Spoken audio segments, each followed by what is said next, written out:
जय हिंद दोस्तों, वंदे मातरम। जस्टिस सूर्यकांत जब से चीफ जस्टिस ऑफ इंडिया बने हैं तब से लगातार उनकी तरफ से कई सारे ऐसे ऑब्जर्वेशन, कई सारे फैसले या फिर तमाम स्टेटमेंट दी गई हैं जिन्हें देखने के बाद में सनातनी ये कह रहे हैं कि एक लंबे अरसे के बाद में सुप्रीम कोर्ट में एक ऐसा सीजेआई आया है जो कम से कम सनातनियों की परेशानियों को, दिक्कतों को समझने की कोशिश कर रहा है।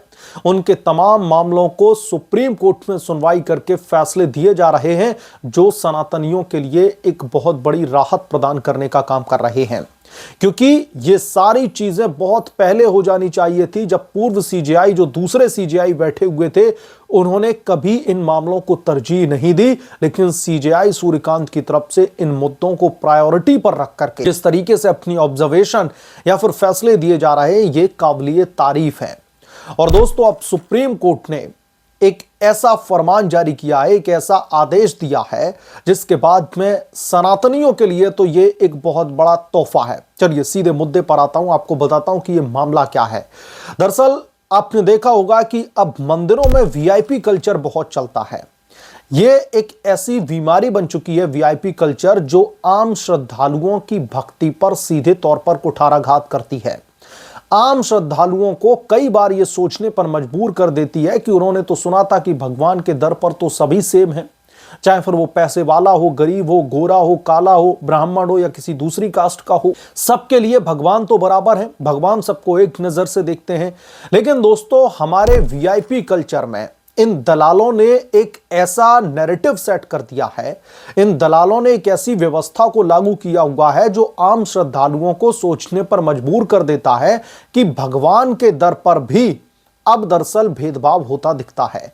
मैं उसी वीआईपी कल्चर की बात कर रहा हूं जहां पर आप एक लंबी लाइन में खड़े रहते हैं किसी भी मंदिर में भगवान के दर्शन करने के लिए, आपके लिए पट बंद कर दिए जाते हैं। लेकिन जो वीआईपी लोग आते हैं, जिनके पास में मोटी रकम है, मोटा पैसा दे देते हैं वो दलालों को, उसके बाद में वो आराम से बैठ करके उस मंदिर में दर्शन करते हैं जहां पर भगवान की झलक आपको एक सेकंड की पाने के लिए एक लंबी कतार में खड़ा होना पड़ता है। वहीं पर ये वीआईपी कल्चर इन लोगों को घंटों वहां पर बैठा करके उनकी पूजा करवाते हैं। तो अब वृंदावन के जो श्री बांके बिहारी का जो मंदिर है, इस बाबत सुप्रीम कोर्ट में लगातार बहस चल रही है। सुप्रीम कोर्ट की तरफ से जो हाई पावर्ड कमेटी गठित की गई और इस कमेटी ने जो तमाम रूल्स बदलने की कोशिश की है, जो इस कल्चर को ध्वस्त करने की कोशिश की है, उसके बाद में यह बवाल गहराता हुआ दिखाई दे रहा है। और सीजेआई सूर्यकांत ने तल्ख टिप्पणी की है दोस्तों इस मामले पर। वीआईपी कल्चर चला आ रहा है, सीजेआई सूर्यकांत ने बाकायदा लताड़ा है। चलिए मैं एग्जैक्टली आपको कोट करके बताता हूं। मुख्य न्यायाधीश सीजेआई सूर्यकांत ने बेहद ही तीखी टिप्पणी करते हुए कहा कि मौजूदा जो व्यवस्था है वो देवताओं के शोषण के समान है। ये टिप्पणी उस याचिका की सुनवाई के दौरान की गई जिसमें मंदिर प्रबंधन से जुड़े पक्षों ने कोर्ट द्वारा गठित high powered temple management committee के कुछ फैसलों पर आपत्ति जताई है। सीजेआई सूर्यकांत ने वीआईपी कल्चर पर सीधे सीधे कुठाराघात करते हुए यह कहा कि इसकी वजह से देवताओं का शोषण होता है। और क्यों इन्होंने ये कहा कि देवताओं का शोषण होता है वो भी मैं आपको एक्सप्लेन कर देता हूं। दरअसल आम श्रद्धालुओं के लिए मंदिर के पट बंद कर दिए जाते हैं कि स्पेसिफिक टाइम पर। कई सारे लोगों की मान्यताएं ये हैं कि जब भगवान के पट बंद कर दिए जाते हैं, जिसमें आम श्रद्धालु, जिसमें बच्चे, बुजुर्ग, महिलाएं जो एक लंबी कतार में खड़े हुए हैं, उनके लिए पट बंद कर दिए गए। लेकिन दरवाजे के पीछे से जो वीआईपी लोग होते हैं, जो मोटी रकम मुहैया करवाते हैं, वो जाकर के वहां पर बैठकर घंटों घंटों पूजा करते हैं। तो इसी पर तल्ख टिप्पणी करते हुए सीजेआई सूर्यकांत साहब की तरफ से कहा गया कि आप लोग देवताओं का शोषण कर रहे हैं। आप लोग जो ये कहते हैं कि अब देवताओं के आराम करने का समय आ चुका है और पट बंद कर दिए जाते हैं, उस समय भी वीआईपी कल्चर इसमें कहीं ना कहीं सेंध लगाने की कोशिश करता है। तो ये न सिर्फ देवताओं का शोषण है, बल्कि लाखों करोड़ों जो भक्त हैं, उनकी भी जो भावनाएं हैं, उनकी भी जो संवेदनाएं हैं भगवान के प्रति, उनका भी शोषण किया जाता है। अब सीजेआई सूर्यकांत ने देवता के शोषण की बात क्यों कही है, मैं एक बार आपको एग्जैक्टली कोट करके बताता हूं। बार एंड बेंच की रिपोर्ट के मुताबिक श्री बांके बिहारी मंदिर में दर्शन के समय को लेकर के चल रही सुनवाई के दौरान सीजेआई सूर्यकांत ने कहा कि मंदिर को दोपहर 12 बजे बंद करने के बाद भी देवताओं को 1 मिनट का भी विश्राम नहीं मिल पाता है। इसी समय देवता का सबसे ज्यादा शोषण किया जाता है। कोर्ट ने इस बात पर भी गंभीर सवाल उठाया कि जो अमीर लोग हैं, सबसे ज्यादा पैसे दे सकते हैं, उन्हें विशेष पूजा की अनुमति दे दी जाती है। पीठ का संकेत साफ था कि क्या आस्था का पैमाना दान की राशि से तय किया जाएगा, यानी कि जो पैसे वाले लोग हैं, जो मोटा पैसा दे रहे हैं, क्या उससे अब आस्था जो है तय की जाएगी, और क्या मंदिर की परंपराएं इस तरीके से बदली जा सकती हैं कि उससे देवता और सामान्य श्रद्धालुओं दोनों के जो अधिकार हैं वो प्रभावित हों। अब दोस्तों ये मामला सुप्रीम कोर्ट में क्यों पहुंचा, मैं थोड़ा सा आपको इसका एक बैकग्राउंड बता देता हूं ताकि आपको ये पता चले कि जो ये पूरा का पूरा विवाद है आखिरकार ये क्या है। ये याचिका ठाकुर श्री बांके बिहारी जी महाराज मंदिर प्रबंधन समिति की ओर से दायर की गई थी। यह समिति उत्तर प्रदेश श्री बांके बिहारी जी मंदिर ट्रस्ट अध्यादेश 2025 के तहत गठित की गई है।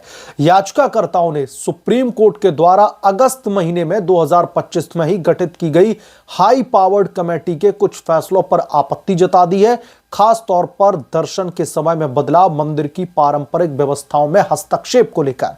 अब मैं पहले आपको यह बता देता हूं कि जो सुप्रीम कोर्ट ने अगस्त 2025 में एक हाई पावर्ड कमेटी का गठन किया है, उसका काम क्या है, उसने जाकर के क्या क्या बदलाव किए हैं, जिसकी वजह से मंदिर प्रबंधन की तरफ से ये तमाम सारे दोस्तों सवाल खड़े किए जा रहे हैं। मैं आपको बताता हूं, सुप्रीम कोर्ट ने जो हाई पावर्ड कमेटी का गठन किया है, इसकी ये जिम्मेदारी है कि वो साफ पानी, शौचालय, शरण स्थलों की व्यवस्था, भीड़ नियंत्रण के लिए अलग से गलियारे बनाए जाएं, यानी कि कॉरिडोर, जैसे कि वाराणसी में सिस्टम एक प्रॉपर एक सिस्टमैटिक तरीके से श्रद्धालुओं को आगे बढ़ाया जाए, एक लाइन लगाई जाए, बैरिकेटिंग लगाई जाए, सब कुछ व्यवस्था की जाए। बुजुर्गों और कमजोर श्रद्धालुओं के लिए विशेष सुविधाएं की जाए।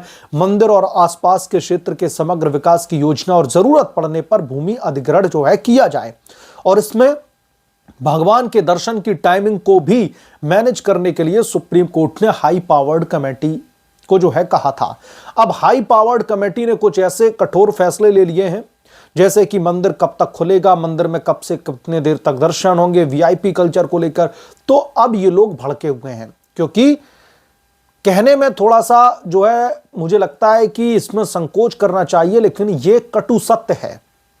दलालों के माध्यम से वीआईपी कल्चर जिस तरीके से पनप रहा है, इसने कहीं ना कहीं सब कुछ हिंदुओं की जो श्रद्धा है उस पर बहुत बड़ा कुठाराघात किया, और लोग सोचने पर मजबूर भी हो जाते हैं। अब पूरा पेच कहां पर फंस रहा है दोस्तों, असली पेच यहां है, जरा यह भी समझिए।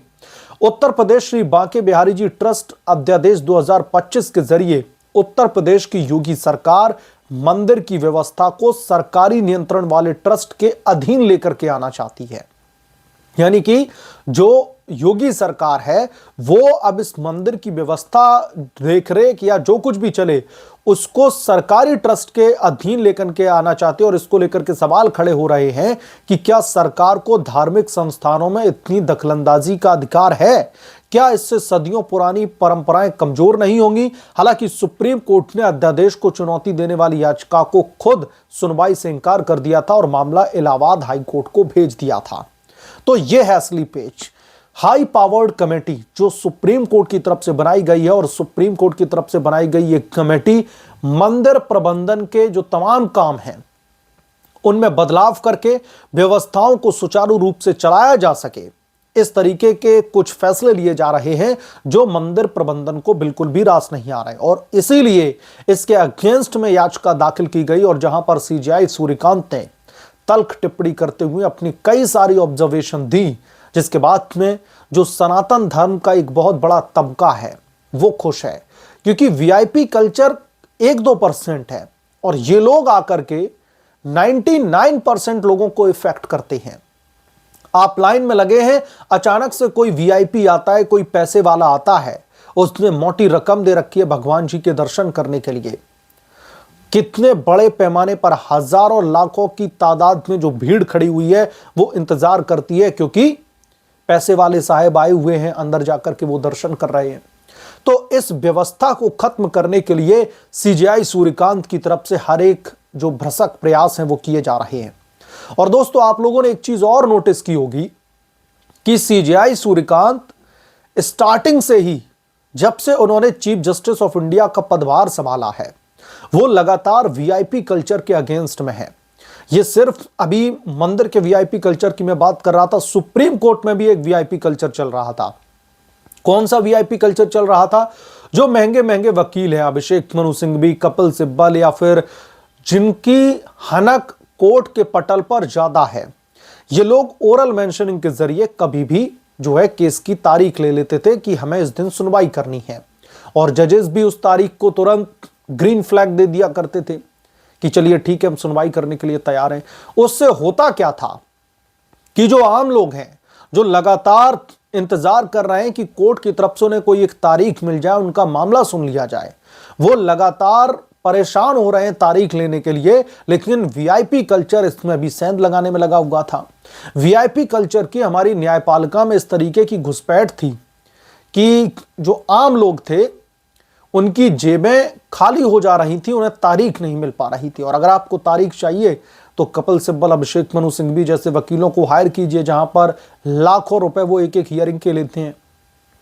तो फिर ऐसे में जो वीआईपी कल्चर था वो सुप्रीम कोर्ट को खत्म करना पड़ा। सीजे सूर्यकांत ने कहा कि ये जो कुछ भी ओरल मेंशनिंग और ये सब कुछ चल रहा है ना, ये पूरी तरीके से बंद होता है। अब आपको लिखित में सब कुछ देना होगा और कोर्ट तय करेगी कि आपको कब तारीख दी जाए सुनवाई के लिए। जिसके बाद में कपिल सिब्बल, अभिषेक मनु, इन लोगों को एक बहुत बड़ा झटका लगा था कि अब शायद इनके पास में थोड़े कम केसेस आए। बहरहाल जो सनातनियों के हितों को ध्यान में रखते हुए सीजेआई सूर्यकांत की तरफ से जो ये टिप्पणी की गई है, जो ऑब्जर्वेशन दी गई है, जो फैसला दिया गया है, इस पर आप क्या सोचते हैं, आपकी क्या राय है, हमें कमेंट करके जरूर बताएं।